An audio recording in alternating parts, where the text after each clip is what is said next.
Bueno, y estamos felices porque retomamos nuestro podcast nuevamente después de este periodo de vacaciones. Nosotros también nos lo tomamos y yo tengo hoy que confesar que estoy feliz con esta entrevista porque si a mí me han preguntado alguna vez que si yo he tenido un mentor, es para mí el doctor Obdulio Velázquez Posada, es la persona que nos acompaña hoy. Doctor, o le puedo decir Obdulio. Me llamo Obdulio y además como es un nombre tan atípico, entonces hace parte como de marca. O sea, no me llamo Juan Carlos García, que sería muy común, sino. Entonces, muchas Obdulio, gracias. Sí. gracias por esta oportunidad. Le quiero confesar que hay dos cosas que me inspiraron desde que lo conocí cuando era rector de la Universidad de La Sabana. Uno fue mi motivación para ser alumna distinguida y alumna meritoria. Gracias a eso pude hacer muchos sueños posibles y cuando estuve al lado suyo en las direcciones como representante de estudiantes y se inunda La Sabana, me quedó una frase para la vida. Todo pasa para algo bueno. Muchas gracias y bienvenido a este espacio. Oh, Camila, para mí una alegría también poder compartir contigo y con todos tus oyentes, que sé que son muy numerosos y de verdad que la idea de eso es, ¿no?, tener una conversación de amigos contigo y con todos tus oyentes. Bueno, para quien no lo conocen, Obdulio fue rector de la Universidad de La Sabana, ha estado asesorando organizaciones, es abogado. Preséntese, querido Obdulio, el día de hoy para aquellos que los escuchamos. Bueno, la hoja de vida cuando uno ya tiene muchos años resulta muy larga. Alguna vez estábamos con un ex viceministro, un exministro que había sido ministro en muchos gobiernos y le dieron la hoja de vida y era tan larga, es ministro de no sé qué, es ministro, ha estado en todos los gobiernos. Y entonces yo le dije, oye, está más larga su hoja de vida que la conferencia que va a dar. Y entonces un hombre de buen humor bogotano dijo que su mamá lo había escuchado una vez y le dijo, mijo, a usted lo han votado de todas esas partes. Entonces hacer una biografía es muy sencillo. Mira, Obdulio Velázquez es el hijo de una familia antioqueña, Bernardo y Lucila, 18 hermanos. Y tengo 65 sobrinos. Ya ahí te da un contexto, digamos, personal. Soy abogado de la Bolivariana de Medellín, tengo un Master of Laws en Melbourne University, un programa de desarrollo directivo de alta dirección del INALDE, y he trabajado en la Universidad de Sabana por 34 años. Ama la sabana. Sí, tengo la Universidad de Sabana, digamos, con sello de agua, como dirían, sí. Trabajo allí, sigo siendo profesor en la Facultad de Derecho de Obligaciones y Responsabilidad Civil y estoy en algunas juntas directivas también en la universidad y fuera de la universidad. Maravilloso. Bueno, queremos conocerte, queremos saber cómo fue esa niñez, naciste en Antioquia, en qué lugar, la familia, cómo era todo. Me presento y generalmente me presento al poner el contexto de mi familia. Nací en una familia muy clase media, pues numerosa, 1962, y al ser en ese momento ya habían fallecido 3 hermanos mayores, o sea, éramos 15, yo era el penúltimo, estaba mi hermana, que es la menor, la número 18, y entonces como hijo varón menor, 12 hermanas, 12 mujeres, el resto pues hombres, y eso me generó una circunstancia muy interesante porque yo aprendí mucho de mis hermanas y de mis hermanos, ¿no? Fui cuidado por mis hermanas y por mis hermanos. Yo aprendí a leer, por ejemplo, estaba teniendo dificultades en primero elemental de la lectura, y fue uno de mis hermanos, que hoy es médico, el que me enseñó precisamente como, venga, una tutoría y me hizo. Y de otros hermanos, de muchos hermanos aprendí. Entonces, claro, una familia numerosa. Yo entiendo hoy la gente, pues entiendo las complejidades de tener una familia numerosa, los costos, el sacrificio que impone, pero no se imaginan la bendición que es contar eso, ¿no? O que una reunión de familia de fin de año pues, sean 80 personas, solamente hermanos, cuñados, cuñadas y sobrinos, o sea, no se admiten novios de las sobrinas, Ya no cabe. ni amigos, no, solamente 80 o más en celebraciones de Navidad y Año Nuevo. Bueno, ¿y cómo era tu niñez? ¿Cómo era tu personalidad de niño? ¿Era el inquieto, el travieso? ¿Cómo te No, a acuerdas? ver, yo creo que la gente no me creería hoy. Yo era un muchacho tímido y de hecho para hablar en público digamos, eso lo aprendí al final tal vez del bachillerato y al inicio de la universidad. No me gustaba hablar en público, y creo que uno siempre conserva eso, como que vence un poco la timidez. Era buen estudiante unos años y mal estudiante otros.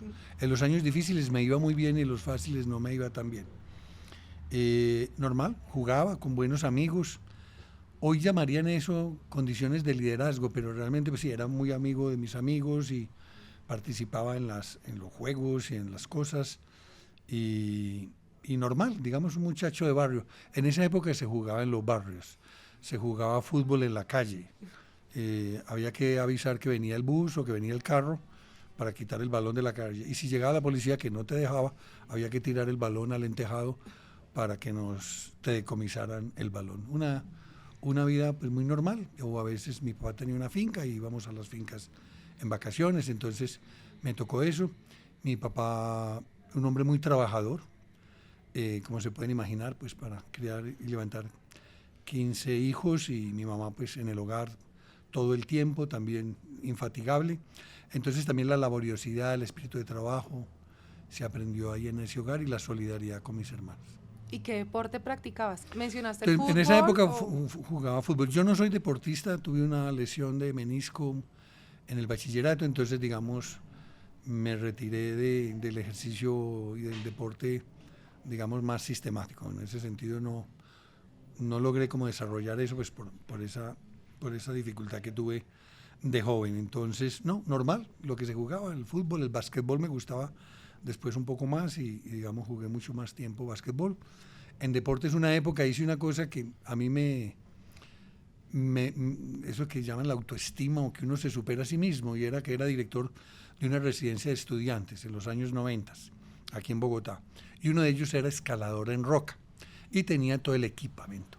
Entonces íbamos a Suezca. Suezca es un municipio que está a unos 100 kilómetros del norte de Bogotá, y que tiene unas rocas para escalar, entonces escalamos. Y a mí, yo no soy un hombre arriesgado, digamos, podría ser un poco temeroso de las cosas, de los excesos de velocidad, todo eso.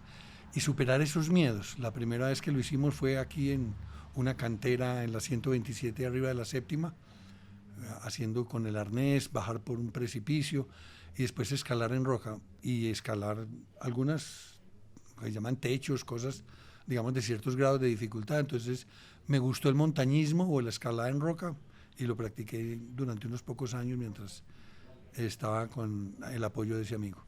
Y hablabas de una residencia estudiantil. Sí. ¿Por qué? ¿Qué te lleva allá? Bueno, yo dirigí una residencia de estudiantes en Bogotá. Cuando yo terminé la carrera de bolivariana en Medellín. Bueno, estuviste primero en el colegio. Estuve en el colegio, en un colegio público que se llama el Liceo Antioqueño de la Universidad de Antioquia. La Universidad de Antioquia tenía un bachillerato, y ese bachillerato se llamaba el Liceo Antioqueño.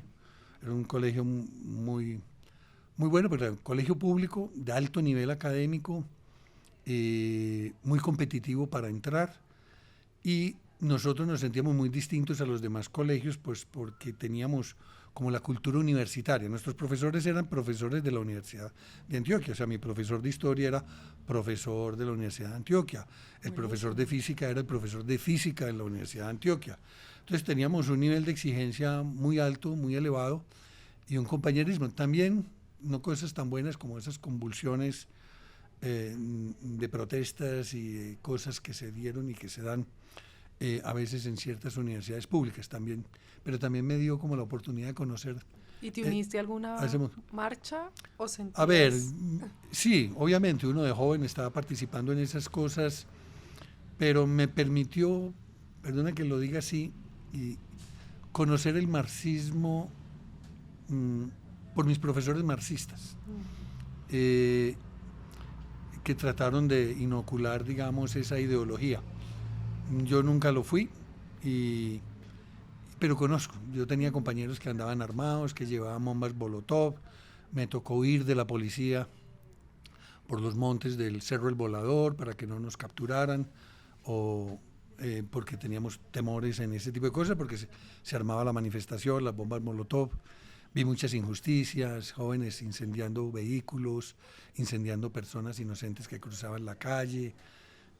Esas cosas me generaron como un rechazo, es decir, bueno, sí, hay cosas para protestar, cosas que son injusticia, pero me parece que manipulaban a todos y bueno, yo era amigo de ellos porque uno no deja de ser amigo de sus compañeros, pero sí pensé de una manera distinta y veo el engaño que a veces hay detrás de esas apasionadas protestas que generalmente pues llevan a una decepción, porque en el fondo producen odio, no amor.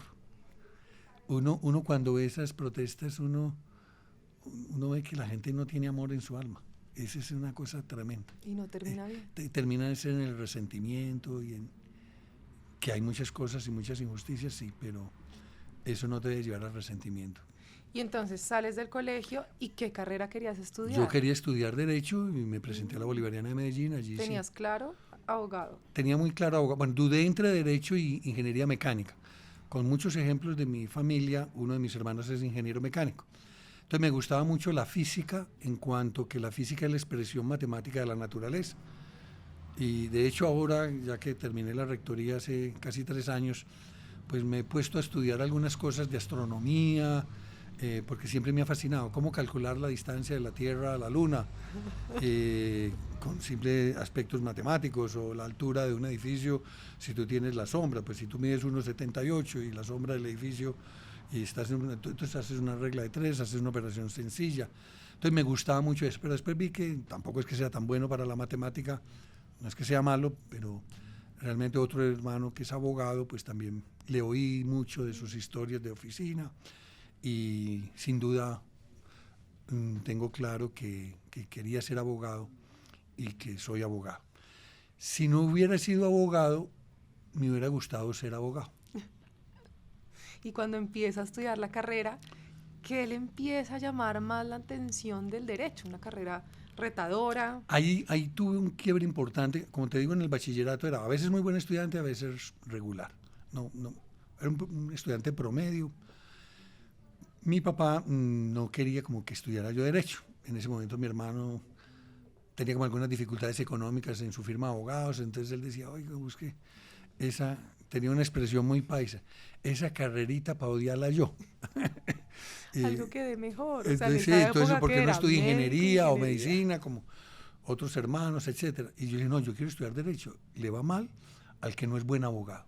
Entonces mi papá respetó siempre eso, pero internamente yo hice como una decisión, yo voy a ser muy buen abogado. Y desde el primer día de clase decidí ser muy buen estudiante. Y lo puedo decir sin falsa humildad, fui el mejor estudiante de la carrera, con 4,5 sobre 5 de promedio en toda mi carrera y alumno distinguido con muchos reconocimientos en la universidad, porque me empeñé en estudiar. Estudiaba todos los días Derecho y lo sigo haciendo y es una pasión también. Pero no solo soy abogado, después ya de la vida universitaria empecé el ejercicio profesional en la firma de abogados, conocí el Opus Dei, me vinculé a la prelatura del Opus Dei, una institución de la Iglesia Católica que es una vocación para como buscar la santidad en medio del mundo, y eso hizo que debiera venir a Bogotá. Entonces allí me vinculé con la Universidad de La Sabana, intenté primero ser profesor, Pero una pregunta antes. ¿Ya sentías ese llamado, ya sentías como esa espiritualidad en tu familia, te lo inculcaban tus papás, tus abuelas, tenías esa inquietud? ¿O cómo empieza ese llamado? Bueno, Camila, usted pregunta cosas importantes y a veces difíciles de comprender para algunos oyentes, lo que es una vocación. Mi familia es una familia de contexto católico, pero con mucha libertad. De hecho, uno de los mensajes finales de mi papá cuando fallecía con su cáncer, él más o menos me llamó como para darme sus consejos unos meses antes y me dijo, mijo, usted yo veo que va a misa, pero va a la última misa, a la de 8 de la noche. O sea, es perezoso para ir a misa. No deja de ir a misa, pero va a la última. Es más o menos como que él decía, usted no, pues sí, va como por tradición o por obligación. ¿Tú cuántos años tenías? En ese momento tenía 21 años. Entonces, ese es como el mensaje, o sea, iba a misa ahí más o menos. Y era un católico, digamos, de contexto, de tradición, sí, con convicción, pero no. Y que yo sintiera deseo de una vocación específica, no, por el contrario, no lo quería. De hecho, tenía un grupo de amigas, buenas amigas en la universidad, era amiguero y Y recuerdo que una vez les sorprendió a muchas amigas una cosa que yo les dije. Estaba con unas amigas ahí, una que era ahí, hoy no sé cómo se entiende, novia, amiga, amiga, novia, yo no sé si fuimos novios, creo que no. Buenísimo saber eso. En fin, me gustaba mucho la china esta, pero la verdad, yo dije una cosa que diría que son como palabras del Espíritu Santo. Yo les dije, mire, yo dejo ya mi profesión. Estaba en 5º año de carrera, como te digo, un estudiante de mucha reputación y reconocido por mis compañeros y profesores y mis resultados. Y yo dejo ya mi profesión. Si a mí alguien me dice, mire, usted va a ser feliz, y me da certeza que va a ser feliz, y se casa con esta mujer. Pero tiene una condición, tiene que dejar la profesión. Pues yo por esa felicidad en ese hogar y por esa mujer, si yo tengo certeza de eso, no me dudo un instante en dejar la profesión de abogado, que estaba poniendo como aquello que era lo que yo ya me estaba convirtiendo, en un buen abogado, un estudiante muy reconocido. Y eso les sorprendió. Pasaron unos meses y parece que Dios cogió esa afirmación, pero hizo un shift, un cambio, y dijo, no, no hay que dejar la profesión, tienes es que dejar la mujer. Y entonces lo que vine fue a descubrir una vocación en el celibato, en el no matrimonio, en el Opus Dei, en la obra de Dios, fundada por San José María Escrivá. Entonces, digamos, pues ya me resultó sencillo. Yo lo que quiero es ser feliz, realmente, y la felicidad está es en el amor, o sea, y era lo que yo quería expresar, que lo tengo aquí como una película en mi cabeza en este momento, ese momento, las amigas y amigos que estaban ahí, porque yo ponía en el asador lo más importante que yo tenía, mi futuro profesional. Entonces, digamos, sí, allí empezaron, digamos, como a raíz de muchos fenómenos, también se vino el fallecimiento de mis padres, que también es como una reflexión sobre el sentido de la vida, ¿para qué, no? Muy contento de que hubieran fallecido, y yo sé que eso no se entiende bien, digo fallecido después de una vida fructífera, de un hogar bonito, de un hogar de amor y que puedan disfrutar. ¿Le daban rejo o más amor? No, a ver, había disciplina, pero había mucha libertad. Alguna vez en aquella, pero Una pilatuna no, pues a tuya ver, una vez persiguiendo a una de mis hermanas para pegarle, le tiré una fruta de mango, a pegarle la fruta de mango. La fruta de mango pasó por una ventana de hierro, cruzó una ventana y rompió la pantalla de un televisor de unos vecinos que eran inquilinos en el primer piso, nosotros vivíamos en el segundo, y se rompió la pantalla del televisor. A mí nunca me llamaron la atención por eso, mi papá tuvo que asumir los gastos y nunca me llamaron a reconvenir eso. Algunas veces sí, obviamente hice cosas así, pero que fueron motivo de regaño o de algún castigo, lo que fuera, pero para mí esas me marcó mucho, nunca me dijeron, o sea, fue tan grave que ni siquiera me reclamaron, y eso a mí me generó como una gran, no sé, como pena, vergüenza en eso, porque recuerdo que era Gloria la que yo le tiré la fruta de mango a pegarle, ¿no? Y mala puntería y se salvó mi hermana del frutazo. Bueno, pues estas historias me encantan. Vamos a hacer una pausa, vamos a pensar y quiero conocer ya cómo vives tú la espiritualidad y hoy que Dios obró y nos puso en esta reunión después de casi 6 meses, ¿cierto? Porque tu agenda no era nada fácil, un 26 de junio, ahorita vamos a contar qué sucede y antes de este corte quiero que pienses que los que te conocen muy bien, algo que no se imaginan de Obdulio Velázquez. Eso lo vamos a contar al final. Ya volvemos.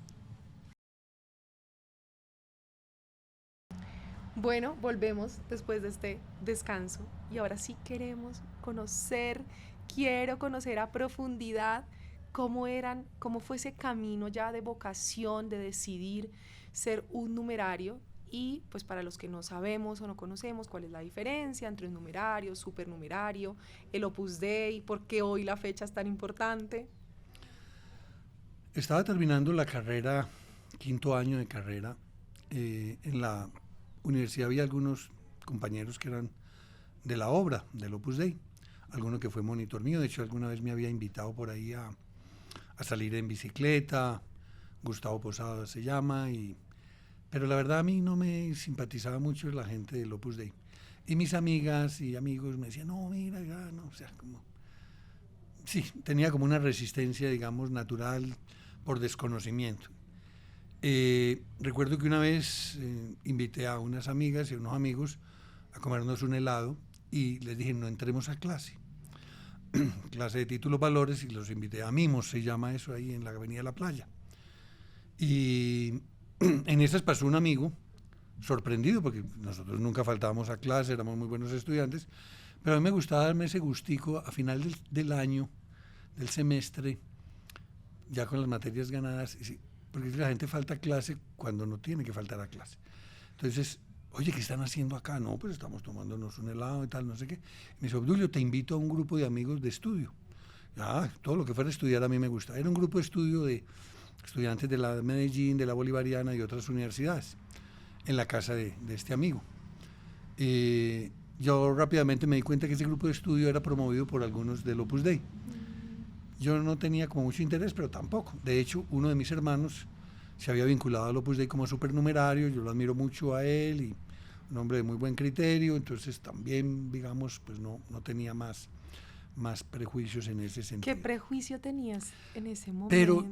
Pero a mí sí, yo tenía un prejuicio como de elitista, como una cosa muy, sí, la sola palabra Opus Dei en latín, entonces a mí eso me sonaba como raro, sí, como anticuado. Y había aprendido de mi mamá dos cosas. Uno, una vez que me fui a matricular en la escuela, preguntaban la religión. Entonces yo dije, yo soy católico, apostólico y romano. Y eso lo dije yo. Mi mamá, una mujer de gran olfato católico. Y la segunda cosa que le aprendí, si estábamos en el comedor, estábamos oyendo radio, no recuerdo qué programa, pero supongo que era una noticia con relación al Papa. Mi mamá me dijo, más o menos textualmente, me dijo, mijo, si usted quiere ser un buen católico, usted tiene que querer al Papa, así no le guste. Y eso me quedó marcado muy profundamente. Bueno, yo ya sabía que estos amigos que eran de la obra, que estaban en ese grupo de estudio, me iban a terminar invitando.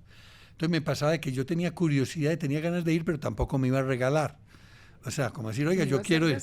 Sí, exactamente. Entonces, bueno, un día me invitaron a un centro de la obra, y una casa, y había una actividad espiritual que se llama una meditación.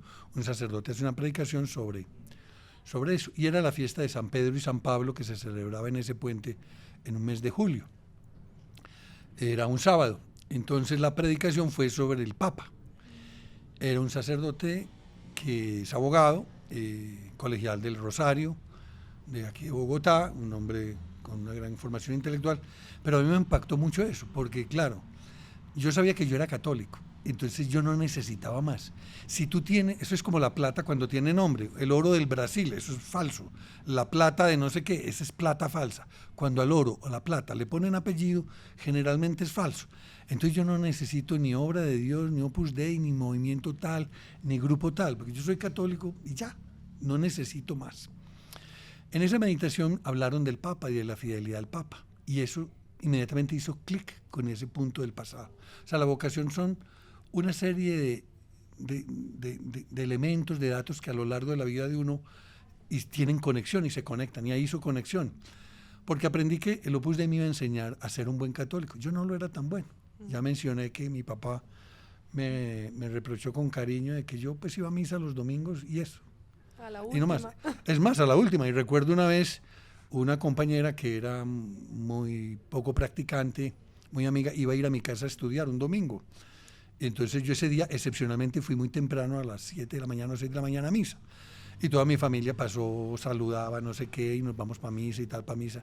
Ya eran las 9 de la noche y mi amiga me dice, ay, Obdulio, qué bueno que en tu casa, pues bueno, son católicos, pero no te obligan a ir a misa. A mí me dio pena y vergüenza decir que yo había madrugado para ir, porque yo era un católico que me daba pena decir que era católico. Sí. Entonces descubrí, a raíz de ese contacto con el Opus Dei, que a mí no me sacaba de ser católico, sino que por el contrario me enseñaba a hacer lo que realmente yo no sabía.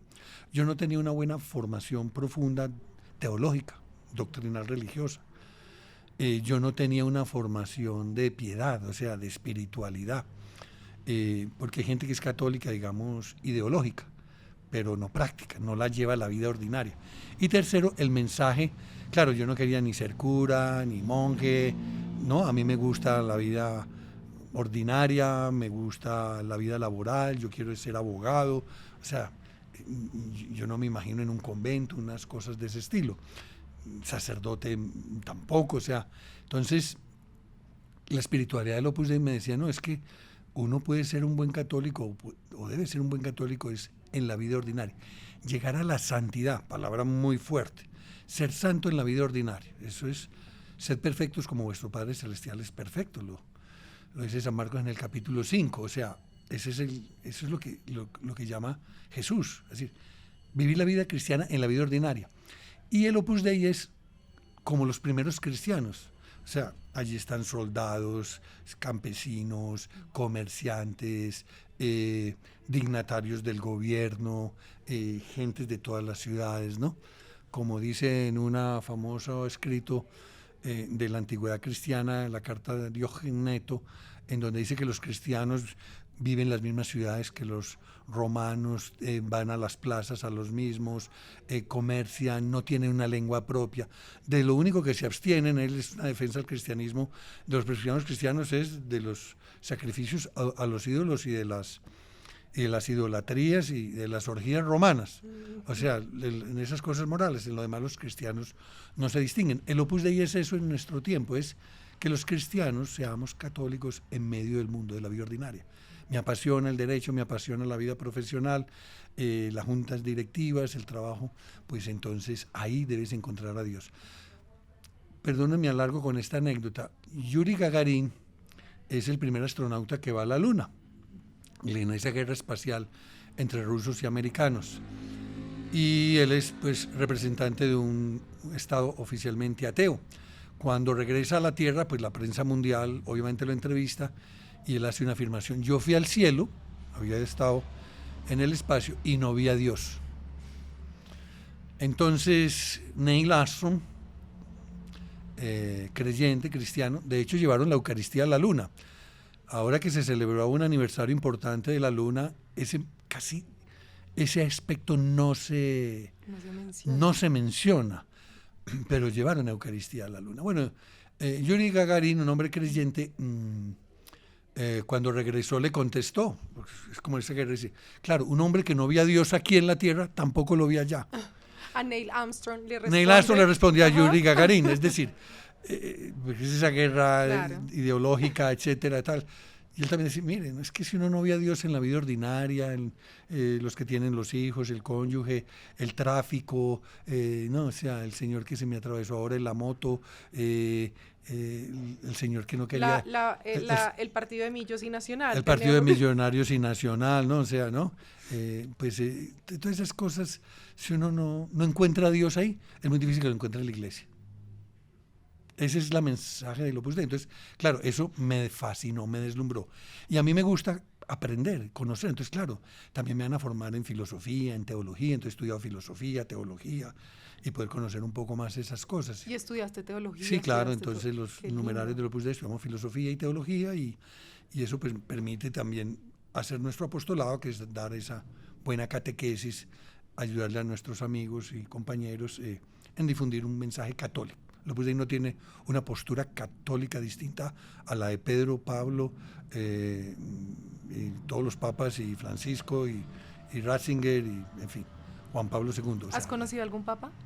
Sí, he tenido ocasión de estar con Juan Pablo II. Ay, qué lindo. En varias ocasiones, y con estudiantes universitarios en el 89, en el 90, en el 88, en el 89 y en el 90.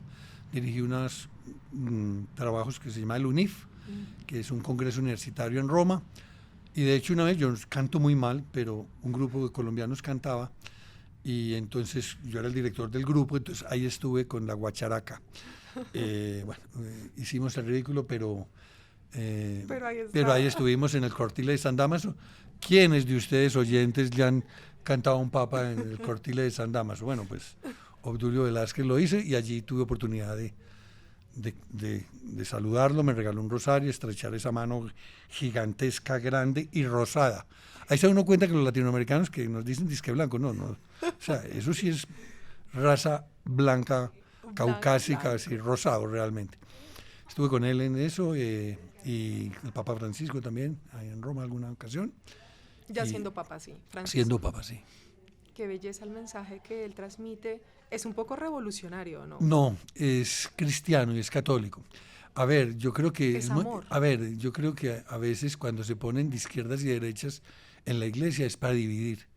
El Papa es el Papa. Y eso, mi anécdota, por eso me gustaba el Opus Dei. El Opus Dei es de una fidelidad al Papa profunda, a eso. ¿Por qué? Porque si no, no seríamos católicos. Entonces yo dije, esto no me va a sacar del catolicismo, ¿no? Entonces el Papa tiene otra manera de ser, otra personalidad, hace énfasis, pero su mensaje es el mensaje de Jesucristo. O sea, el mensaje de Francisco es tan nuevo como el Evangelio y tan viejo como el Evangelio.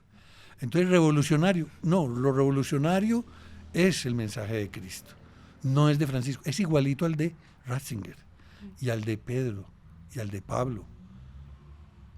O sea, es el mismo mensaje, adecuado a los tiempos del Espíritu Santo, en otros formatos, en otras formas, con otros signos, pero no es distinto. Yo creo que ahí a veces se puede caer en un error, es que este Papa sí, este Papa no.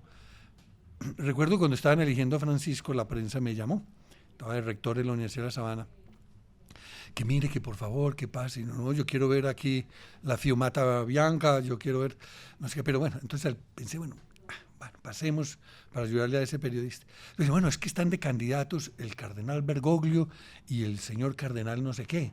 ¿Usted cuál cree que es? Y yo le dije, mire, perdona que lo diga si sería un imbécil, como católico, decir que yo tengo un partido por Bergoglio o por el otro. Porque para mí el Papa es el que ya eligieron los señores cardenales. Si yo fuera cardenal, tendría voto, que eso es lo que significa cardenal, elector. Entonces tendría que escoger entre los posibles candidatos. Pero como no lo soy, yo soy católico. Entonces, para mí el Papa, ¿qué es? El Espíritu Santo se vale de los señores cardenales para elegir el Papa que haya. Entonces, para mí es ese. Y le decía al periodista, ¿se imagina lo ridículo que seríamos usted y yo? Porque ya salió el humo blanco, o sea que ya está elegido. Ay. Es cuestión de 1 hora, 45 minutos, que las ceremonias naturales que se hacen allí, que pasan los cardenales y le besan el anillo, le ponen los ornamentos y después sale y se prepara para la salida al balcón, para anunciar ese Gaudium Magnum. Sería un ridículo yo que no fuera Bergoglio y fuera Bergoglio, y que fuera el otro, fuera el otro. O sea, tomar partidos en la iglesia, ser partisano o partidista en la iglesia es un error, atenta contra la unidad. Qué importante Y eso es muy clave. San Pablo reprende errores que comete Pedro. Y cuando sube a Jerusalén, le dice, Pedro, usted es falta de coherencia, porque usted está predicando que no hay que hacerse la circuncisión, cosa que es correcta, pero cuando está con judíos se comporta de una manera y cuando con gentiles de otra. Entonces, ubícate, ¿no? Y reprende a San Pedro. Le hace una corrección fraterna. Bien, pero es el Papa. O sea, él no disputa el pontificado, ¿no? Y si alguien ha sufrido y si alguien es, pues, bueno, ahí está la lista que hace San Pablo en Colosenses, muy potente, donde dice, bueno, quien ha sufrido persecuciones, bueno, poquitos son capaces de igualar su trabajo. No, es el Papa y Francisco, y después vendrá otro y el que venga. Entonces, yo creo que ese es un tema que a veces nos meten para dividirnos, y la última oración de Cristo es que seamos uno como tú y yo somos uno. Está en San Juan eso. O sea, el Señor reza por la unidad. Y si ustedes miran San Pablo, las cartas de San Pablo, todas son hablando de los falsos pastores, de las divisiones de las iglesias. Ya hemos visto lo que ha ocurrido, el cisma de Oriente, los cismas en Occidente, la costa en ciernes allí hoy en Alemania, o sea, todo eso son divisiones, esas divisiones le hacen daño a la iglesia. Y hoy que estamos conmemorando, porque el 26 es tan importante para el Opus Dei. El 26 de junio de 1975, José María Escrivá Balaguer, el fundador de la obra, del Opus Dei, Obra de Dios, falleció en Roma. Entonces se inicia su proceso de beatificación y canonización, se canoniza en el año 2006, beatificado en 1992, y entonces la Iglesia tradicionalmente escoge como la fecha del santo el día de su fallecimiento. Alguna vez no, porque a veces esa fecha ya está ocupada por otro santo en el santoral, entonces se busca alguna que tenga que ver con su vida, pero en esta, digamos, estaba, como dicen, libre la casilla, y entonces se fijó el 26 de junio, el día del tránsito al cielo.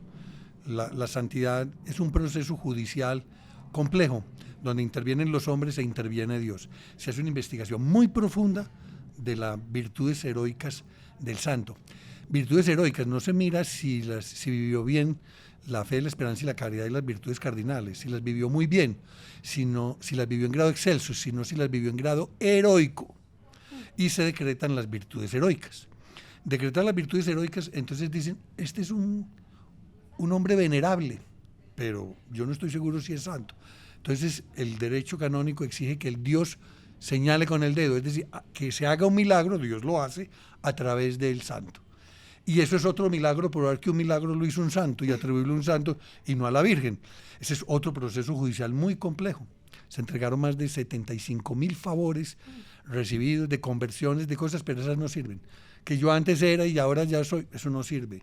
No, tienen que ser cosas que se puedan como más o menos científicamente demostrar, o demostrar que se rompen las leyes de la naturaleza. Bueno, se demostró un milagro de la curación permanente de un cáncer de una anciana monja, un cáncer incurable, etcétera, y bueno, entonces probado ese milagro, entonces se beatifica. Beatifica es que ya es santo, pero se pone como ejemplo pues para sus seguidores, sus devotos, o para una ciudad, pero no un ejemplo universal de toda la cristiandad, hasta que no haya otra señal de Dios, un segundo milagro después de beato.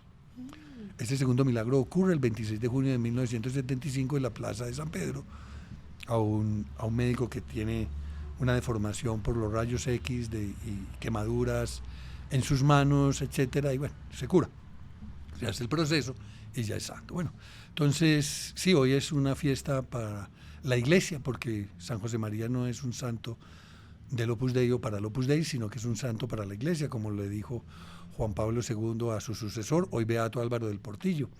Él dijo, es un hombre de la Iglesia y para la Iglesia. Un mensaje, ¿qué es eso? Se puede ser santo, buen cristiano, con la vida en el hogar, con las dificultades, y encontrar a Dios en medio de la vida ordinaria. Y ahora, para conocer tu proceso como numerario, ¿cómo fue ese camino y lo empezaste a vivir? Correcto. Aparte ya acá en Bogotá. Correcto. Entonces, bueno, ahí quiero hacer una aclaración. Esta entrevista no va a salir hoy. Cuando salga ya será una fecha diferente porque vamos a volver en otro momento, pero queremos que quede como ese milagro y esa intercesión que se hizo para que tú y yo nos sentáramos hoy. Bueno, sí, las diosidencias. Bueno, pues resulta que yo empiezo a tener, digamos, como ese tipo de inquietudes a acercarme, digamos, a ese centro de la obra. Se me plantea, oye, ¿tú quieres ser de la obra? Y yo dije, sí, yo creo que realmente este es un camino que ya conociendo, quitándome los prejuicios, porque uno tiene un montón de prejuicios y de cosas. De hecho, allí hacíamos una labor de catequesis en barrios populares de Medellín. Yo tenía un consultorio jurídico gratuito que íbamos con estudiantes, barrios muy peligrosos allí en las comunas nororiental. Íbamos todos los domingos a hacer labor social allí. Y yo dije, sí, yo pienso que puedo ser supernumerario, las personas que se casan y tienen su hogar y son fieles del Opus Dei. Y me dijo, es que no se trata de lo que a ti te guste o se acomode, piensa a ver si no de pronto también puede ser numerario, o sea, con el celibato apostólico, o sea, no casarse y comprometerte, digamos, dedicar como una intensidad de vida. Y yo dije, bueno, pues también, o sea, vamos a pensarlo.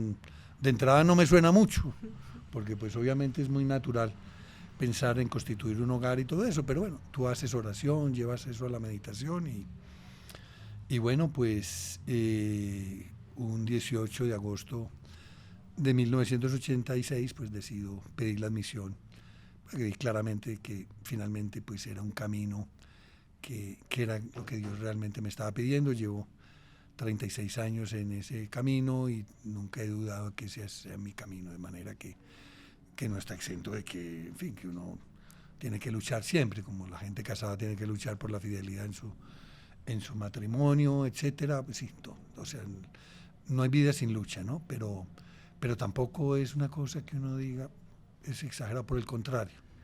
Creo que es bastante más fácil que muchos otros caminos, incluso humanamente vocacionales y profesionales. Hay vocaciones profesionales. A mí me impactaron dos vocaciones que encontré un día en mi camino. Una de un militar, admiro mucho a los militares. Y me encontré un joven militar en Bahía Málaga, que es esa base militar de la Armada en el Pacífico.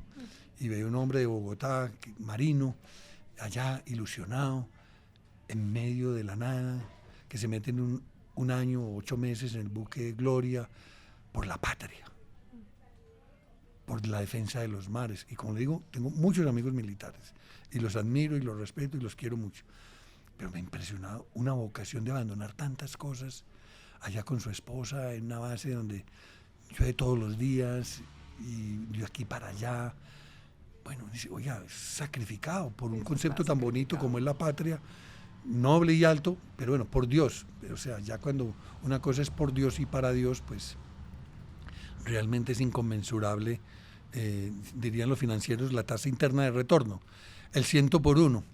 Hay todavía sequías en Medellín. Claro. Entonces yo seguí en Medellín, entonces pedí la admisión como numerario del Opus Dei y ya viene un proceso de formación que se hace en Bogotá, entonces debí trasladarme a Bogotá, ya tenía mi firma de abogados con mi hermano en Bogotá, me vine a una firma de abogados de un profesor amigo que tenía una sucursal aquí en Bogotá, un gran jurista muy conocido, Javier Tamayo, del que soy discípulo y seguidor. De hecho, tengo un libro que continúa su pensamiento y su obra, y entonces ya me quedo en Bogotá, pido trabajo en la Universidad de La Sabana, porque empecé a trabajar acá como abogado, pero era difícil la ciudad.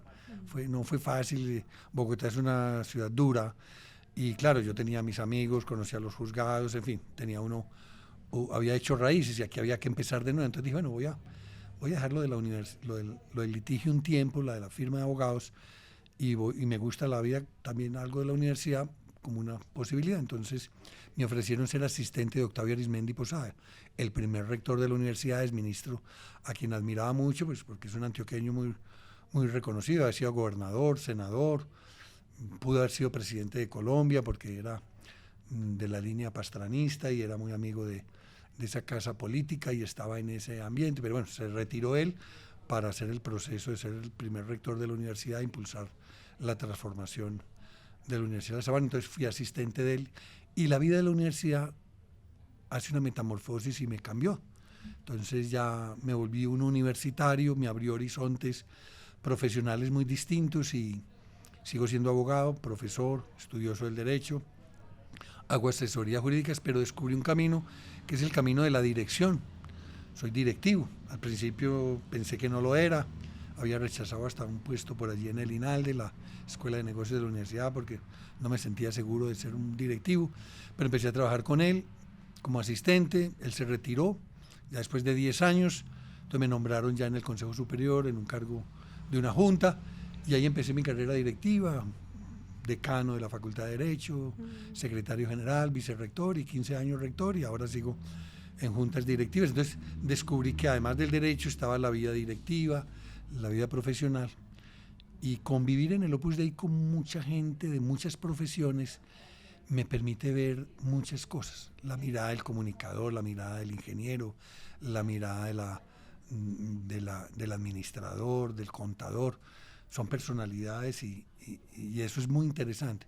El que es costeño, que es pastuso, que es caleño, que es bogotano, porque pues los antioqueños a veces solo nos quedamos entre antioqueños y eso genera como una endogamia, fortalece los valores culturales, pero también a veces entonces te abre campo, sin dejar de ser paisa, que lo soy muy. Como le digo a mis hermanos, pues a mí me han dado muchas condecoraciones, pero de la que más orgulloso me siento es que por la gobernación de Antioquia hace unos años me dieron la Orden del Surriago.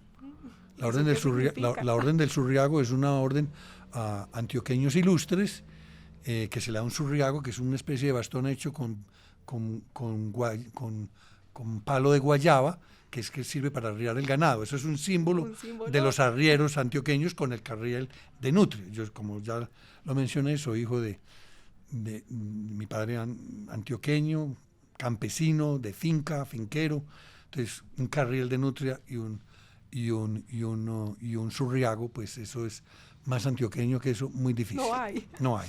Entonces, pero obviamente me encanta vivir en Bogotá, me encanta la cultura bogotana, o sea, la costeña. ¿Vives en una casa del Opus Dei? Entonces, claro, los numerarios vivimos en casas o centros del Opus Dei porque nuestra dedicación son a las tareas de formación y de gobierno en el Opus Dei. Soy director de una casa del Opus Dei aquí en Bogotá y allí, digamos, realizamos actividades de formación doctrinal religiosa, o sea, enseñamos teología. Yo tengo unas clases de teología virtuales que le doy a mis amigos todos los jueves de 6:30, tenemos retiros espirituales, dirección espiritual, en fin, como acercarle a la gente y decirle, mire, en la vida ordinaria, ¿cómo se puede ser buen católico? No es que yo estoy muy ocupado, es que esto es para gente ocupada.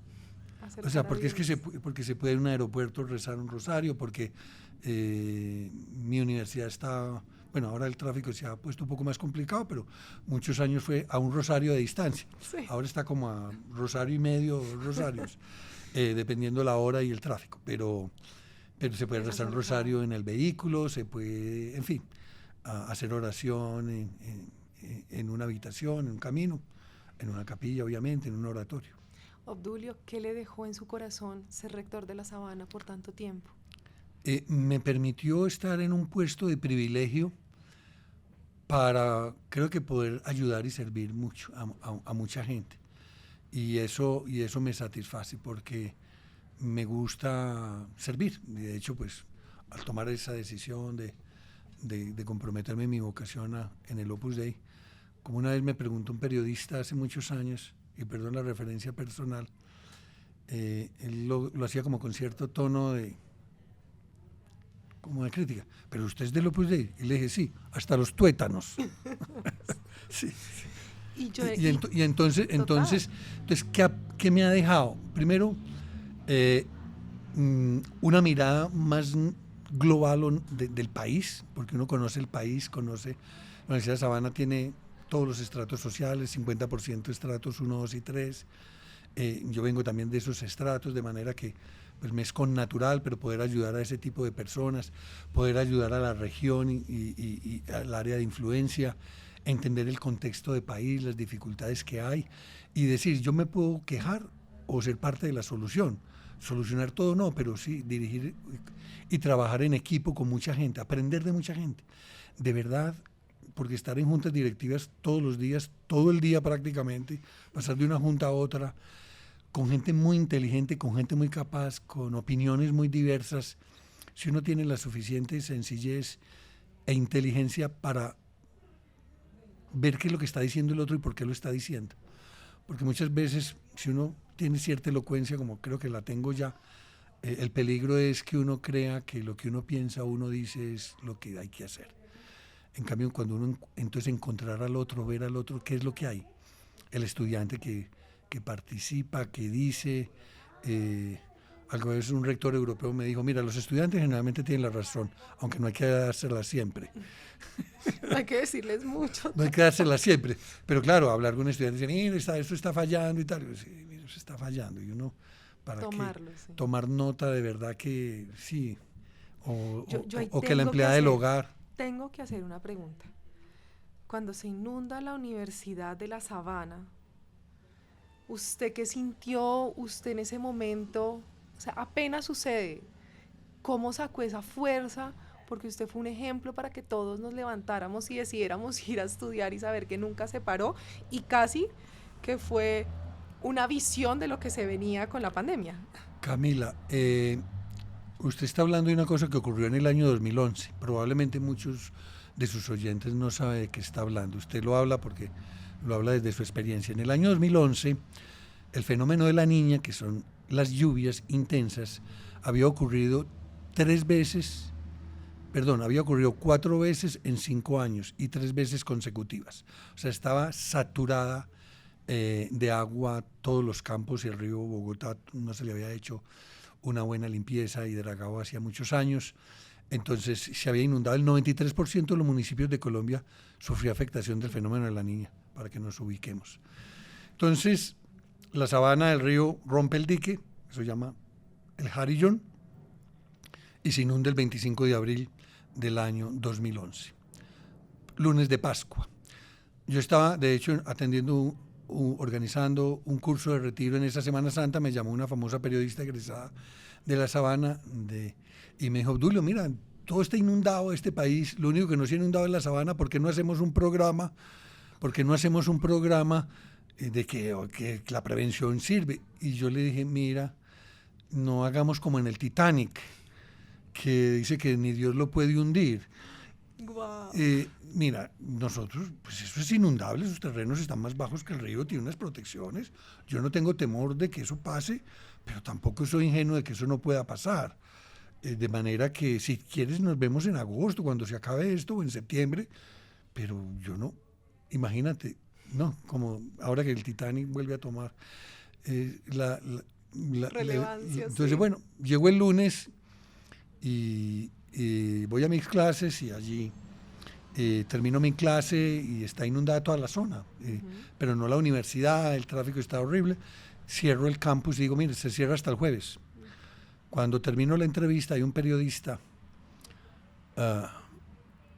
que me entrevista allí de televisión y yo le digo que el cierre es hasta el jueves. Hablo con Darío Arizmendi de Caracol, hermano de Octavio Arizmendi, el primer rector. Entonces, y él estaba muy preocupado y dijo, mire, vamos a cerrar hasta el jueves, una labor preventiva, etcétera, tal, no sé qué. Termino la entrevista y me dice el periodista de la universidad, me dijo, lo acaban de llamar el vicerrector que se está inundando el campus y no tiene reversa.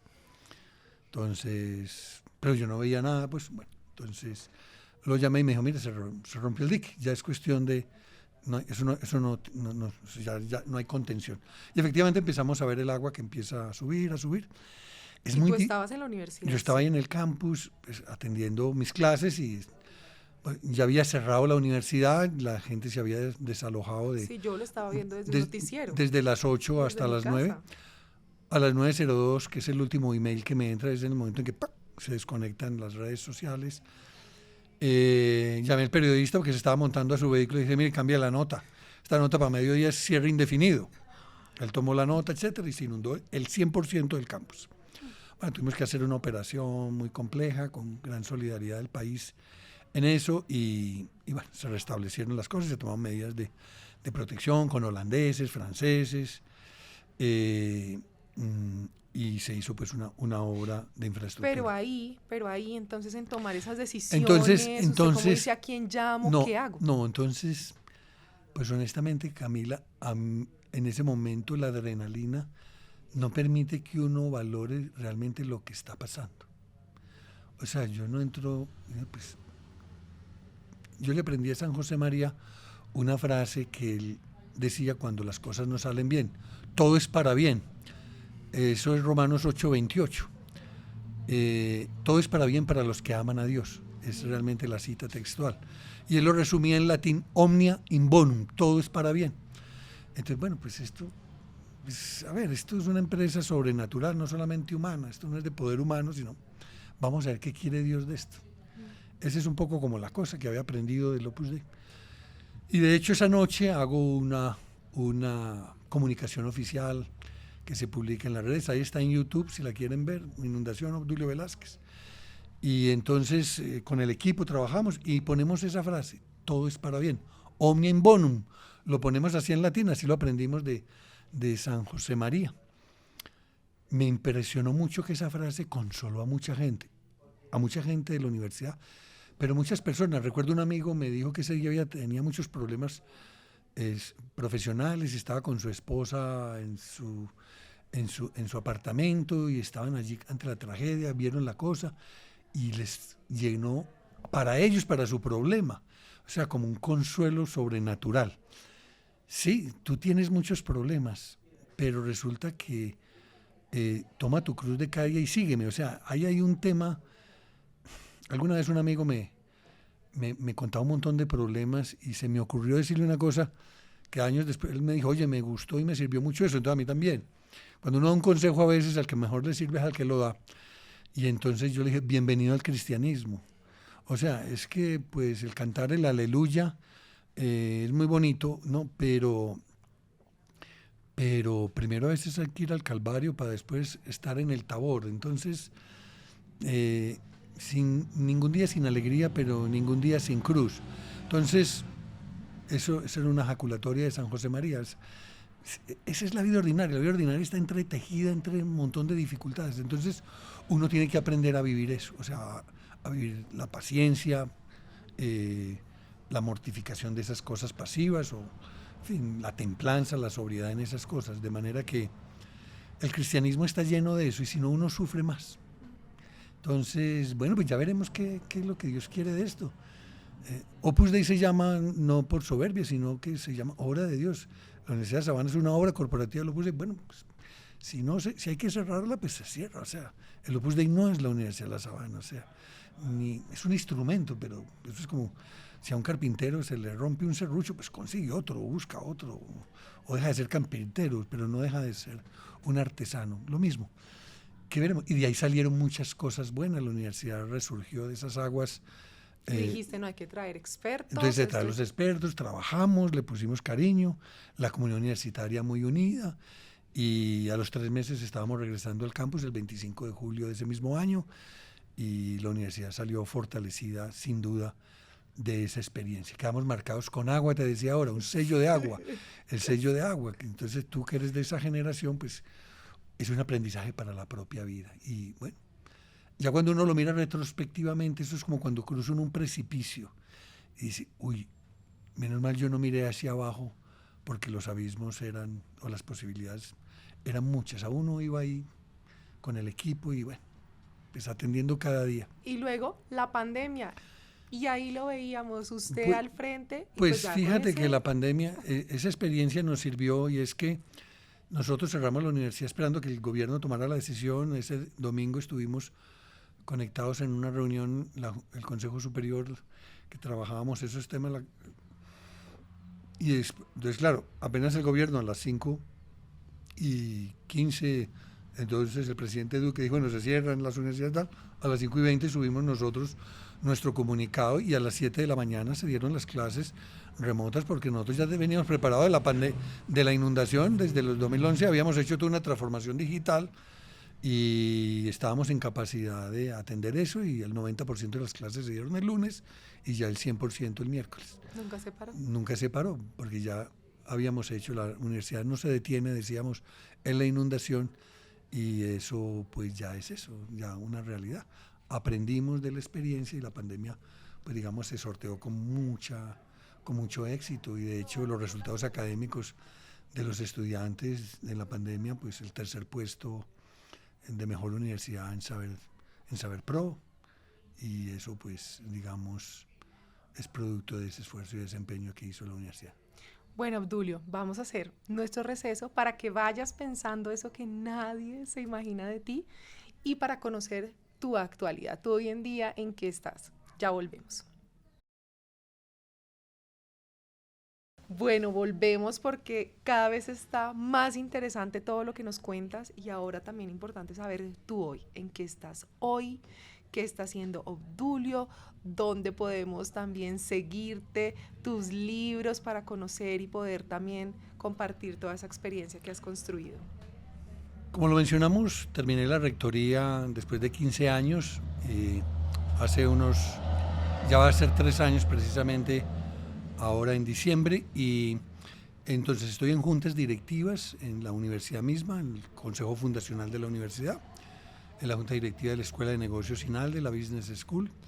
Estoy en la Junta Directiva de ASPAN, que es la Asociación de Colegios para la Enseñanza, que tiene 38 colegios y preescolares en Colombia, y una Junta Directiva en la Universidad Austral en Argentina y Universidad de Hemisferios en Ecuador, y alguna otra junta directiva. Ese es, digamos, desde el punto de vista laboral. Soy profesor de la Facultad de Derecho de tiempo completo, profesor de obligaciones y responsabilidad civil y del Estado. Soy autor de un libro de eso, entonces estoy en tareas académicas como profesor en la facultad. Digamos, como soy una persona curiosa, pues también he aprendido, y la pandemia me ayudó para explorar muchas cosas, aprender, porque aprender es gratis, solo se necesita la curiosidad. Una competencia del siglo XXI querer aprender y aprender por nuestra propia cuenta. Hoy eso está democratizado.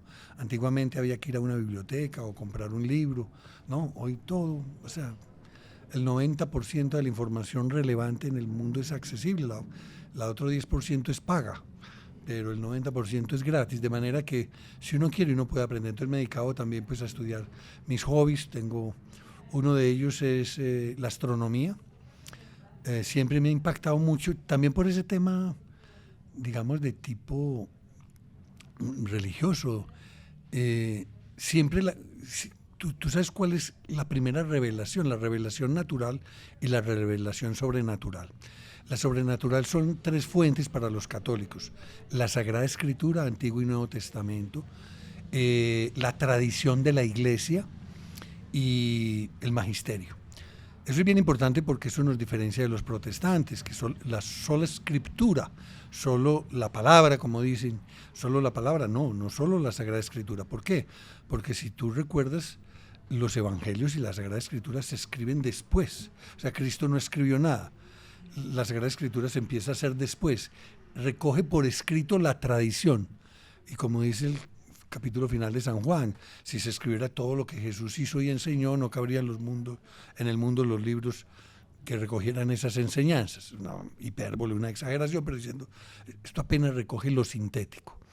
O sea, la escritura es fruto de la tradición, lo mismo del Antiguo Testamento. Entonces es muy importante para la Iglesia Católica encontrar como fuente de fe, ¿no? De revelación, eso. Y obviamente eso en la Iglesia con el magisterio. Pero la fuente más normal es la creación. Las primeras palabras con las que abre el Génesis son esas, precisamente, es la creación. Entonces, eso es lo que San Pablo reprocha a los romanos y les dice: ustedes son culpables de no haber conocido a Dios. ¿Por qué? Porque vieron la creación. O sea, quien conoce la creación, pues tiene que encontrar allí, es una expresión de Dios. La materia, la creación. Bueno, pues imagínate lo que el James Webb, el telescopio James Webb, para hablar solo de uno de los telescopios, lanzado el 25 de diciembre de hace un año. O sea, no este pasado, sino año y medio. Y cambió todo el mapa de la astronomía que teníamos. Todo el mapa de la astronomía. O sea, hay gente adulta que no sabe la diferencia entre un sol. La gente conoce nuestro sol, pero no sabe qué es una estrella. Bueno, pues las estrellas son soles. ¿Qué es una galaxia? Bueno, eso más o menos tiene 100 y pico de años, el concepto de galaxia, como aglutinación de estrellas. Nuestra galaxia, que es la Vía Láctea, porque así la llamaron los antiguos, pero ese concepto hoy de galaxia es el que es moderno, tiene 200.000 millones de estrellas. No 1 millón, no 1.000 millones, no 20.000 millones, no 50.000, sino 200.000 millones de estrellas. Algunos hablan de 400.000. Bueno, la siguiente galaxia más cercana, Andrómeda, esa sí tiene 400.000 millones de estrellas. Y hay miles y miles de millones de galaxias. Entonces, cuando uno empieza a mirar esas dimensiones, esas magnitudes, ¿no? Hay una estrella que dicen que está por explotar, que está por allá, tal, no sé qué. No voy a meterme en esos nombres y esas cosas complejas que tienen unas referencias, pero es 400 millones de veces más grandes que el Sol. Bueno, entonces, y el Sol es el 98% de la masa que hay en nuestro sistema solar. O sea, cuando hablas de las dimensiones de la creación de la galaxia, o que fue creado hace 13.000 millones de años, o que la luz viaja... Inimaginable. Entonces, o sea, la creación es, por eso decía San Francisco de Asís a las plantas: no me grites, yo sé que Dios existe, porque él veía en la creación la huella de Dios. Entonces, franciscano decía: no me grites, yo sé que Dios existe. La creación, o lo va a decir Agustín también maravillosamente, cuando dice que buscaba a Dios en las estrellas, en los astros, y no estabas en esto y no estabas, o sea, te buscaba y no estabas dentro de mí, ¿no? Que es esa manera brillantísima de San Agustín para decir. Entonces, me gusta la astronomía, me gusta la ciencia ficción, creo que eso de la ciencia ficción que es distinto a la fantasía. O sea, el Rey León, la verdad no me ¿Qué gusta. película de la ciencia ficción? Todas, Todas. incluso a las malas. Todas me han gustado porque me gustan mucho esas de viaje al futuro. 12 Monkeys, 12 monos, es una particularmente buena, porque esa sí ya, en fin, desafía unos aspectos de la física muy complejos, pero porque se cae raya entre fantasía y ficción, pero la ciencia ficción proyecta el futuro, actual tecnológico o actual social. Si lo que está pasando ahora se lleva al futuro, Julio Verne, hombre, que podemos viajar por el interior del torrente sanguíneo, hoy eso se llama la nanotecnología, un nanochip, y eso es lo que hace, y te ponen un STEM y te mandan, y es una cosa de nanotecnología, y te hace todo un diagnóstico de tu sangre y de tu ADN y todas esas cosas. Bueno, eso es la ciencia ficción que hace Julio Verne. Entonces, por eso me gusta, y esa es, digamos, una cosa. Segundo, me considero una persona de buen humor, a pesar de que a veces mi ceño es un poco adusto, y la gente piensa que soy bravo. No, yo soy de muy buen humor. Pocas veces se me sale el mal humor, y me gustan los memes, por ejemplo. Buenísimo. Quienes tienen mi contacto telefónico, porque no los publico mucho en mis redes sociales, alguna vez por ahí en Twitter pongo algún meme, pero no habitualmente. Pero ¿En tus estados? en mis estados, eso sí, la gente todos los días está pendiente del meme del día, y de no sé qué, y pongo 3 o 4 o 5. ¿Y tú los haces y todo? No, yo no los hago, sino que los busco. Alguna vez hago uno, pero eso quita mucho tiempo. Yo miro, y a veces algunos, la imagen es buena, pero yo le pongo el sentido del humor, la leyenda, la cosa propia. No sé hacerlos, pero eso quita mucho tiempo y no. Bueno, no lo que hago. sí yo me he dado cuenta es, yo te sigo en LinkedIn y veo que estás con el tema de ChatGPT. Vi que creaste y construiste un examen para tus estudiantes de Derecho, una base de esto. O sea, ¿qué nos puedes decir a los que estamos también inmersos con nuestros hijos? Que uno es como, no, esto es malo, no puede ser. ¿Cuál es tu opinión? Camila, efectivamente las inteligencias artificiales, una de ellas es ChatGPT, que es el que tiene un lenguaje de texto humano. Y quienes han tenido esa experiencia es aterrador. Escribe como un humano. Y puede escribir con mi estilo, por ejemplo. Yo le puedo decir, oye, escríbeme esto como si lo escribiera García Márquez o lo escribiera Cervantes. O sea, escríbeme una carta a Camila Cooper diciéndole que muchas gracias por el programa y no sé qué, y te lo escribe con estilo del Quijote, si quieres, porque es capaz de copiar estilos, etc. Eso es sorprendente. Sí, me he dedicado porque a mis 61 años me doy cuenta que la tecnología de la inteligencia artificial ha hecho una disrupción significativa en la historia del Internet y de la sociedad. No estamos en una época de cambios acelerados. Esto no es una época de cambios acelerados como fue la Primera o la Segunda Guerra Mundial, que se dieron muchos cambios. No, estamos en un cambio de época. Un cambio de época, Camila y oyentes. Yo esto lo he dicho en muchos discursos, pocas veces digo la fuente, porque a veces cuando uno cita fuentes católicas, esto es dicho precisamente en Aparecida, en Brasil, en un documento de desarrollo del Concilio Vaticano II, que se llama Nostra Aetat o Nuestra Edad. En el Concilio Vaticano II se hace un diagnóstico de nuestro tiempo y entonces se mira la gran crisis que tiene hoy la humanidad. Sintéticamente en filosofía son, 1, una crisis de la verdad. Ya la gente no sabe qué es verdadero o qué es falso. Nos quejamos a veces de la propaganda, de los políticos que nos mienten, pero notoriamente dicen que es verde cuando vemos que es amarillo y no se sonrojan. No, es que la verdad no está en su lenguaje. Es una crisis de la verdad, una verdad sobre lo que es el hombre y diríamos lo que es la mujer. Ya no sabemos, entonces ya no se define, ya no se sabe o no se quiere saber por algunos qué hace a una mujer y a un varón, a un hombre. Y eso lleva a la dictadura del relativismo, lo diría Ratzinger en la misa pontifical de entierro, de funeral de Juan Pablo II. La dictadura de la relatividad. ¿Quieres un diagnóstico de nuestro tiempo realista que hace la filosofía y la teología? Ese. Crisis de la verdad, crisis de identidad del hombre, de la naturaleza y la dictadura de la relatividad. La inteligencia artificial es un instrumento, y como todo instrumento, la tecnología no es buena ni mala, sino cómo se usa. Tiene una gran capacidad.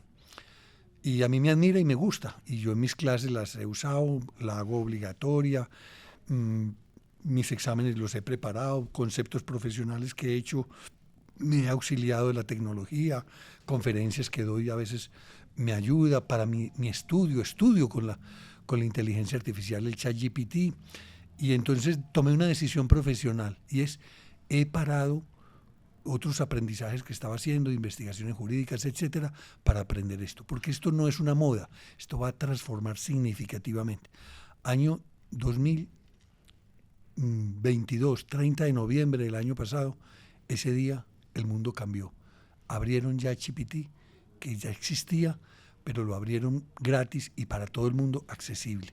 En una semana 1 millón de usuarios, ahora creo que tiene 200 millones de usuarios, pero no tiene 200 millones de usuarios porque está limitado, porque podría tener los 1.000 millones. Está limitado por la capacidad computacional de las inversiones que hay que hacer y porque están esperando volverlo pues un gran negocio, como efectivamente lo será. Pero entonces quiero aprender eso, porque mi profesión, mi vida ordinaria, yo creo que puedo utilizar mucho esas herramientas y hay que aprenderlas. Y también de los peligros éticos que tiene. Hay unos peligros, riesgos grandes. De hecho, los fundadores es muy curioso. Stallman, que es el fundador, uno de los inversionistas iniciales, Elon Musk, dijo que esto podía acabar la civilización. Porque, claro, en un futuro no muy lejano, todo será información. Y si a mí me llama la atención, yo no sigo ya, la verdad, la prensa oficial desde el año 2015. Ninguna. Y vivo muy enterado. Yo tengo fuentes diferentes, o sea, Twitter. Y a mí me dicen de un tema, y yo le dije, ¿usted quiere que yo le dé el acta? O sea, el documento, el video, porque yo lo tengo, o sea, yo entro a la fuente original. Sí, soy en ese sentido periodista, yo soy de fuentes, soy académico. O sea, a mí de fuentes, a mí no. Acabo de leer, dice que le van a iniciar un proceso a Biden en el Congreso, y eso debe ser falso, tal, me metí. Ya encontré una noticia por allá pequeñita, tal, no sé qué. Sí, hay un artículo que un representante de la Cámara republicano de Colorado incluyó en una cosa, pero que eso esté aprobado. No va a pasar. No sé, pero entonces alguien lo dimensiona y ahí está acotado. Bueno, y a ese tema, ¿cierto?, tan importante, ¿cómo nosotros podemos ser buenos cristianos y proteger nuestra vida, nuestra familia, nuestro matrimonio, nuestros hijos en el día a día? Claro, como la inteligencia artificial hace parte del día a día, porque nosotros usamos el Waze para navegar, porque hace 8 días le enseñé a un Uber en un semáforo 160 idiomas, porque él no sabe inglés y tiene clientes. Y yo le dije, pero con Google Traductor, que es inteligencia artificial, le enseñé a usar la traducción simultánea hablada, y tú lo tienes en tu celular y muchos de los oyentes lo tienen y no lo saben usar, y se lo enseñé a usar. Y ya sabes 160 idiomas. Yo hablo árabe, cuando me encuentro con los árabes, usando eso. Entonces, me parece que es útil cuando viajo, etcétera. Esta inteligencia artificial que es de segundo nivel, que se llama General por eso, porque ya no solamente hace unas tareas específicas, sino más tareas, casi todas las tareas humanas, pues trae unas consecuencias que son peligrosas, porque al final nosotros nos vamos a mover por información. Y si esa información se manipulan por los medios de comunicación, pues imagínate todo ya con la inteligencia artificial. Entonces, ¿quién es el dueño del algoritmo? 4 empresas. Entonces, claro, hay un peligro. Son creyentes, no creyentes. Si yo me quiero suicidar, entonces eso es bueno o malo. Si yo creo en esto, ¿debo creer o no creer? Entonces, podría manipularse muy fácilmente desde un poder centralizado. Ellos mismos lo dicen, lo reconocen, le pidieron al Congreso de los Estados Unidos que ordenara una moratoria de desarrollo de la inteligencia artificial 6 meses mientras se regulaba. Ellos mismos, con un sentido de responsabilidad. Stallman sabe que eso va a quitar entre 800 a 1.000 millones de puestos de trabajo. y entonces creó un fondo benéfico, una fundación para desempleados. Claro, saben la magnitud y la rapidez con que la gente se adhirió, la está usando y lo que se viene. ¿Para qué ser contador cuando tú conoces una transacción financiera que no sea digitalizada? Ninguna. Ninguna. Se puede Y todo. entonces, ¿para qué hacer eso si Microsoft 365 o Copilot, que lo liberan, ya está experimentado en Estados Unidos, lo liberan ahora, integra todo el Office y entonces te hace el resumen de las reuniones en Teams, te hace las cartas y las facturas de todo, te hace los análisis de las tablas de Excel, te hace las presentaciones de PowerPoint con un comando de voz.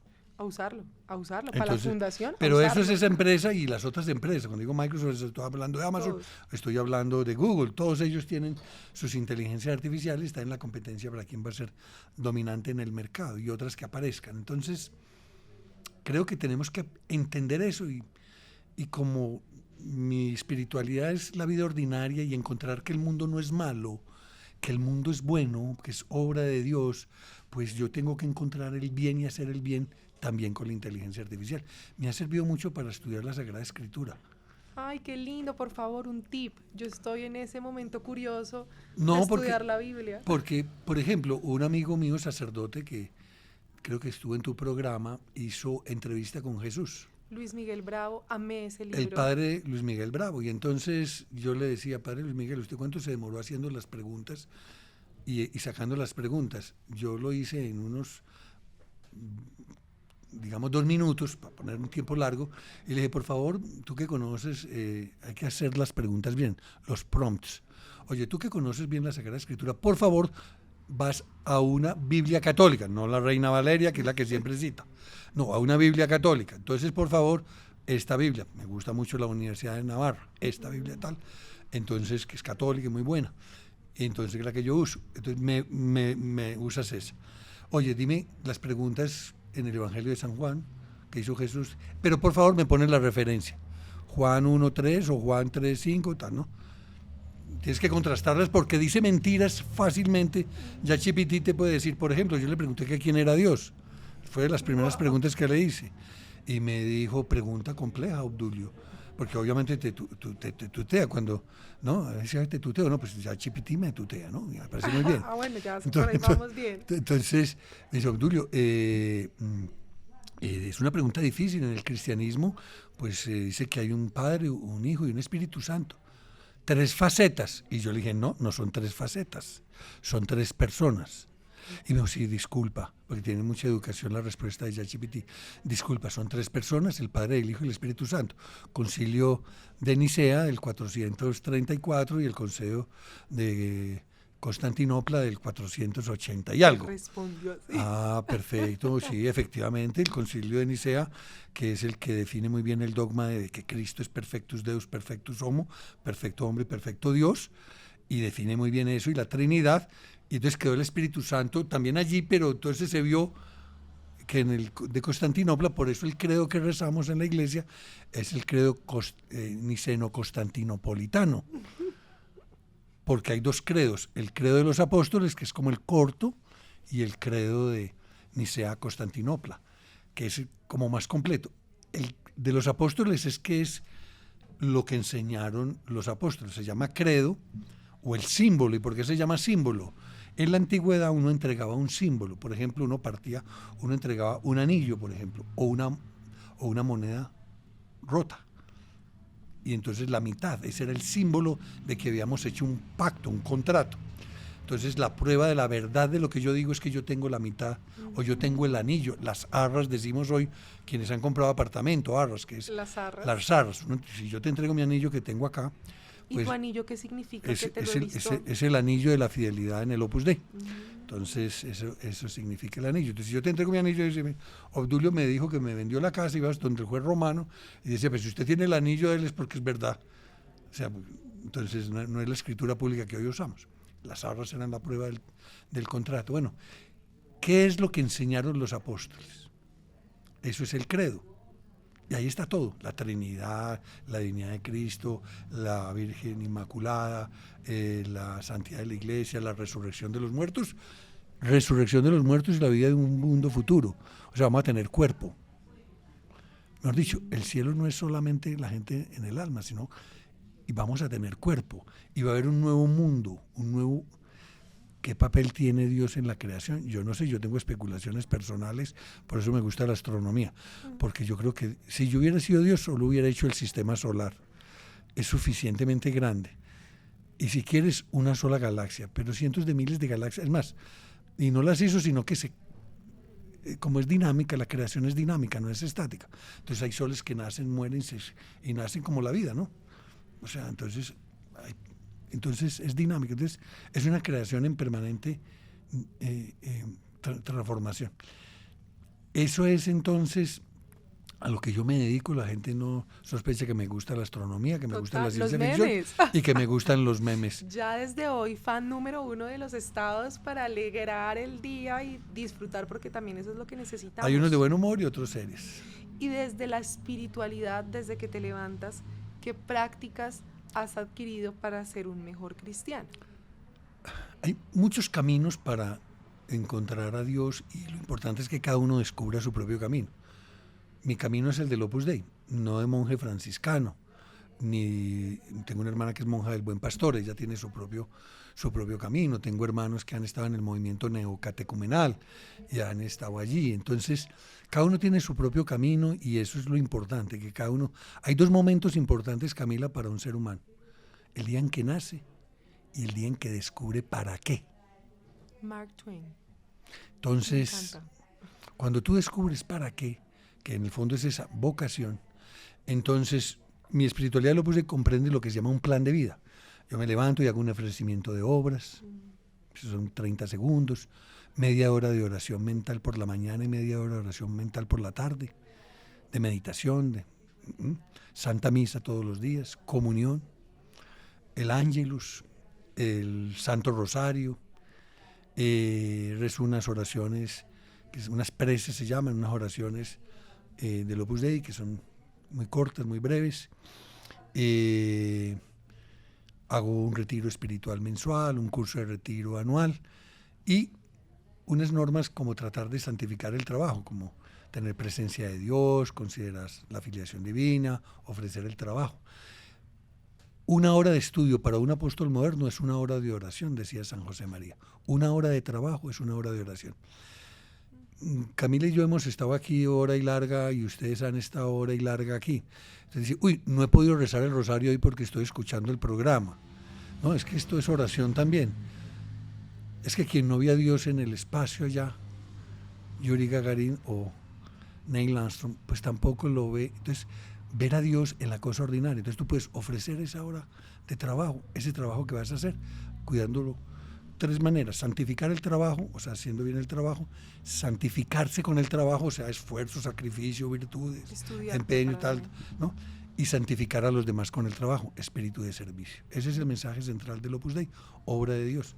La llamada universal a la santidad con el bautismo es que todos podemos ser buenos cristianos santos, santificándonos en la vida ordinaria. ¿Sientes que Dios te habla en la meditación? ¿Sientes que es un instrumento? ¿Cómo es esa comunicación para vivir lo que Él desea y ser obediente en lo que Él quiere que hagas? No siento. A ver, un peligro de la palabra sentimiento. Muchas personas devotas y piadosas dicen y buscan sentir. No digo que no haya tenido momentos de sentir. Y generalmente son más bien pocos. Podría decir suficientes. Pero muchas veces uno no siente. Y ojo el peligro entonces uno buscar, no es que yo voy, pero es que no siento, ¿no? A veces la oración en que uno siente, pues es buena, pero a veces la que no siente y uno no quiere hacerla, por ejemplo, porque está cansado, querría ver más bien el programa de televisión, bueno, pues, pero la haces, pues puede ser mejor para Dios. Yo sí tengo fe, o sea, tengo certeza de eso, de que ese es el camino y la vida me lo enseña. Y hay muchas manifestaciones de Dios. O sea, ¿Dios habla? Sí. Dios habla por muchos caminos. El Espíritu Santo habla por muchos caminos. Las inspiraciones son permanentes. Lo que hay que tener es entonces atento el oído.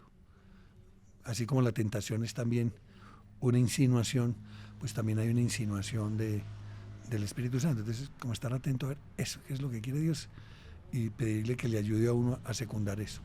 Al final es entonces un pequeño plan de vida, pequeño o grande. Uno dice, no, es que es mucho, ¿no? Fíjese, eso se puede, si uno quiere. Pero con que uno, Santa Teresa de Jesús decía, un plan de vida, ¿qué plan de vida proponerle a cualquier oyente? Mira, Santa Teresa de Jesús decía una cosa, una persona que haga oración 15 minutos al día, ya tiene asegurada su salvación. Y si no lo hace, no necesita demonio que le tiente. Ay, ya. Ahí lo dijo todo. O sea, 15 minutos, o sea, como dos cortes como dos cortes de propaganda en un noticiero. Sí. Eso duran 15 minutos, o sea, entonces 15 minutos al día de rezar y ir a la misa frecuente, obviamente la dominical, la Eucaristía, la confesión, o sea, sacramentos, piedad y sacramentos. Ese es el camino, eso es suficiente. Para encontrarnos en la eternidad. Y antes de conocer eso que nadie se imagina tuyo, Obdulio, tú has convivido mucho con jóvenes en la universidad, siendo director pues de casa. ¿Qué le dices a esos jóvenes que están con ese corazón tan vacío, que no sienten que pertenecen o que no están siendo escuchados? ¿Qué necesitamos como sociedad para protegerlos mejor? Bien, aparte, yo soy muy optimista del tiempo actual y del futuro, porque un cristiano tiene que ser muy optimista. Eso no quita que no sea realista, porque también yo puedo mirar la cosa negativa, pero yo también voy a las iglesias, hablo con la gente, la misma gente que está en este programa, pues es también, o sea, el Espíritu Santo se encarga de... Yo viajo y cuando viajo y pues busco, tengo una aplicación de misas.org y yo me las encuentro en cualquier parte del mundo y mis colegas se sorprenden, pues claro, usted ya desayunó, sí, pues también tengo que ir a misa y me la busco. Y podría decir que muy rara vez me he quedado sin una misa por estar en cualquier parte del planeta buscando cosas profesionales y procuro hacerlo. Alguna vez no se puede, pero generalmente sí. Y es eso, como la gente ha perdido como un referente, entonces a veces se ha perdido el referente en la familia, porque la familia muchas veces es disfuncional, entonces a veces no está papá, no está mamá, la esposa ya no es la mamá, la que es el esposo ya no es el papá, entonces es Juan Carlos o no sé quién, el amigo, entonces se pierden referentes. También en la sociedad entonces hay una pérdida de referentes, de autoridad, de modelos, y entonces eso queda uno perdido. Entonces, digamos, y la exposición entonces a una más media muy agresiva, a un contexto muy incitador a eso, pues lleva a la soledad. Entonces, claro, familias también pequeñas, entonces pues también no hay hermanos con quien jugar, con quien pelear, a quien tirarle la fruta de mango. Romperle el televisor del vecino. Con quien jugar, ¿no? O sea, con quien jugar, etcétera. Como le escuché a alguien, vivir la injusticia con caridad. En el hogar se viven las injusticias, el hermano que te quita la comida, el puesto, la ventanita en el carro, no sé qué, pero entonces, ¿qué tiene que hacer? No las paces, porque los padres intervienen y usted tiene que reconciliarse con el hermano, no se le pega al hermanito, no hay que, tienes que ayudarle. ¿Pero por qué tengo que ayudar yo? Pues porque usted es la hermana, o porque usted es el hermano, le toca ayudarle, y yo, no, el papá no, pues es el hermano, entonces bueno, ese tipo, entonces esas injusticias, esas cosas, esa solidaridad se aprende también entonces en el hogar. Entonces creo que hay eso. Y obviamente pues cuando se pierde el referente Dios, entonces al final cuando no se tiene a Dios, pues ya se puede hacer cualquier cosa. Y pues porque si no hay un sentido, entonces se pierde la esperanza. Entonces perder la esperanza, ¿no? Que es lo que dice Dante en la Divina Comedia, ¿no? Cuando entra y se encuentra allí con Virgilio, el poeta, y entonces tiene esa leyenda ya, porque recordarán los oyentes que la Divina Comedia es ese poema en donde muestra los círculos del infierno, pero también los del cielo, no solamente sino también los del cielo, y entonces él enamorado de Beatriz, un amor platónico. Entonces se encuentra, como él es un poeta, pues se encuentra con el gran poeta y Virgilio, que está, y es el que lo recibe y lo lleva a navegar. Y entrando allí, al infierno hay una leyenda, dice, todo el que cruce este umbral, que pierda la esperanza. Porque eso es el infierno, la pérdida de la esperanza. Entonces, pues ese es lo grave, porque nos quieren quitar la esperanza. Y eso es lo que nos enseñó Juan Pablo II cuando salió allí en la plaza, no tengáis miedo. Eso es lo que él dijo, no tenga miedo, o sea, no tener miedo. Entonces, claro, la invitación es esa, a no tener miedo, a tener esperanza, no ser ingenuo de que hay dificultades y que hay problemas y que las cosas pueden mejorar, pero incluso pueden empeorar mucho, y mucho, mucho. ¿No? Ratzinger decía, y si quedamos 12 católicos, pues quedamos 12 católicos. Pero ahí seguimos. O quedan, los que queden, o sea, no hay que tenerle temor a la persecución, a la propaganda anticristiana, a las dificultades. Tenemos una misión, y si somos fieles, pues podemos también dar el cambio, porque Dios quiere y tiene el poder para hacerlo. Amén, qué lindo, Obdulio, qué rato, qué entrevista soñada, que la persona que necesite escuchar, que la persona que quiera también. Y bueno, y si te quieren conocer más, ¿a dónde pueden recurrir? Tus libros, ¿qué nos puedes decir? Se me puede contactar fácilmente en LinkedIn, una red profesional, y tengo también en YouTube un canal, ese es de derecho, de temas de derecho y responsabilidad civil, para los que sepan, les gusta ese tema de derecho, y en Twitter, @ObdulioBP, pero es fácil conocer la página oficial y ahí me pueden escribir y con mucho gusto. Y ahora sí, para terminar, lo que nadie se imagina de ti. No, yo creo que lo que mencionamos ahora, ¿no? Que creo que tengo un buen humor y que siempre me sonreí. Fan de los memes. Y fan de los memes. Memólogo. Me encanta. Memólogo. Muchísimas gracias por este espacio, por este tiempo, por ser una persona que inspira, por haber marcado mi vida también de una manera tan positiva. Muchas gracias y bueno, a los que nos escuchan, a los que nos ven, que sintamos también esa esperanza y ese amor de esa eternidad que queremos alcanzar. Y Camila, pues me siento muy orgulloso y muy contento de que tú estás marcando vidas, que la gente, tantas miles de familias y mujeres que has con tu fundación pues marcado, y eso es muy bonito ver que se puede hacer la diferencia si uno quiere. Así es, así se puede. Así que gracias, chao.